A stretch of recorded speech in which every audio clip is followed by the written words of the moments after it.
En el video pasado dijimos que las caracterizaciones temporales siempre son posteriores y que además el modo en que vemos un periodo histórico depende de la imagen que la historiografía ha construido, de modo que el concepto histórico queda impregnado por las ideologías desde las cuales se construye la historia.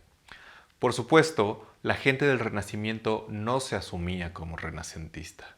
El primero en usar la palabra renacimiento es Giorgio Vasari en Las vidas de los hombres ilustres y lo hace para caracterizar la nueva manera de pintar frente al gótico alemán y frente a los bizantinos.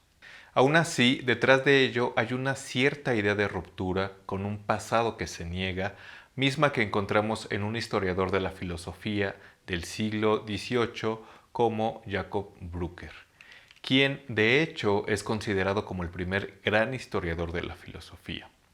En su Historia crítica de la filosofía, que se publicó en 5 volúmenes entre 1742 y 1744, encontramos de manera clara la idea de ruptura. Para él, renacimiento y humanismo significan el inicio de las luces y literalmente dice: vencidas finalmente las tinieblas, abandonada la selva oscura del medioevo, te llevamos, lector benévolo, a campos más abiertos, a una luz más alegre, explicando ahora la historia de la filosofía que ha empezado a asumir su antiguo prestigio después que renace la dignidad de las letras. Encontramos esta idea de ruptura también en una visión protestante que podemos ver claramente en su lema Post tenebras lux, después de las tinieblas la luz, lema asimilado por los enciclopedistas.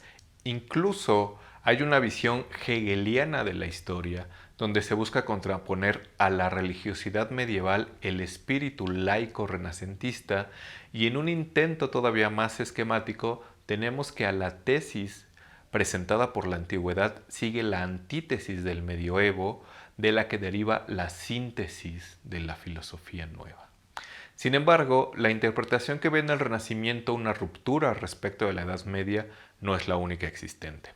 Encontraremos algunas otras para las cuales el Renacimiento hunde sus raíces en la Edad Media y recibe de ella ciertas líneas de fuerza. Mingue señala que aunque la polémica ruptura-continuidad ha perdido interés y sentido, ella favoreció enormemente los estudios renacentistas. Menciona personajes como Avi Warburg, Sachs, Bing, Panofsky, Yates, Wing, Walker, Huizinga y algunos otros que han profundizado en el simbolismo de las obras artísticas en una cultura multiforme con raíces en la mitología, astrología, magia, hermetismo, cábala hebrea, etc. Como vemos, nuestro periodo es muy complejo y eso que apenas estamos en el ámbito de la delimitación. Para ir cerrando este video me gustaría comentar dos cosas.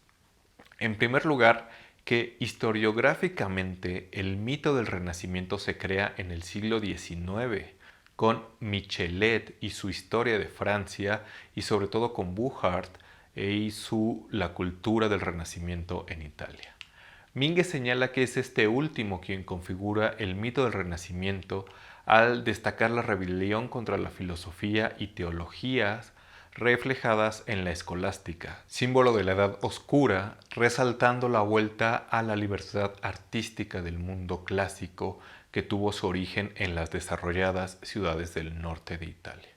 En segundo lugar, en esta imagen que llega a nosotros de un periodo como lo es el Renacimiento, están presentes elementos tan inesperados como el nacionalismo italiano del siglo XIX o el fascismo del siglo XX, en los que se da una recuperación de ciertas imágenes gloriosas del pasado como Leonardo, Brunelleschi, Savonarola o Bruno.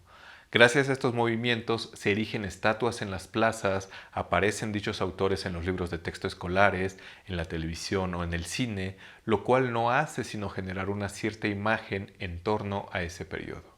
Como hemos visto, un acercamiento al Renacimiento nunca es neutro o inocente.